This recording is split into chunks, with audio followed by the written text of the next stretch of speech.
Everyone আসসালামু আলাইকুম। আজকে আমি রান্না করব ডিম তেলানি। প্রথমে কড়াইতে তেল দিয়ে দিলাম। তেল গরম হয়ে গেলে এবার তেলের ভিতরে পেঁয়াজ দিয়ে দেব।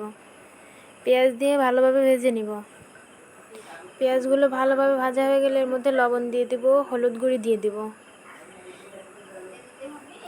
দেব ঝালের গুঁড়ি, আদা বাটা, রসুন বাটা, জিরে বাটা দিয়ে দেব। দিয়ে ভালোভাবে কষিয়ে নেব। উপরে তেল ভেসে ওঠা পর্যন্ত ভালোভাবে কষিয়ে নিতে হবে। এবার এর ভিতরে পানি দিয়ে দিব। পানিগুলো একদম বলক উঠে গেলে এর মধ্যে দিয়ে দিব ডিম। 2টা ডিম দিয়ে দিব। বাটিতে প্রথমে ভেঙে তারপর দিয়ে দিব।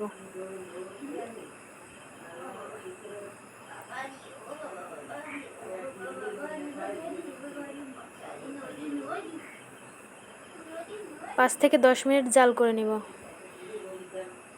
এবার উপর থেকে জিরের গুঁড়ি আর গরম মশলার গুঁড়ি দিয়ে দিব। এই গুঁড়িগুলো আমি বাসায় তৈরি করি। এই মশলাটি আমার হাতের স্পেশাল মশলা। এই আমার রান্না শেষ হয়েছে। গরম ভাতের সাথে এগুলো অনেক ভালো লাগে। ভিডিওটি ভালো লাগলে সাবস্ক্রাইব করতে ভুলবেন না।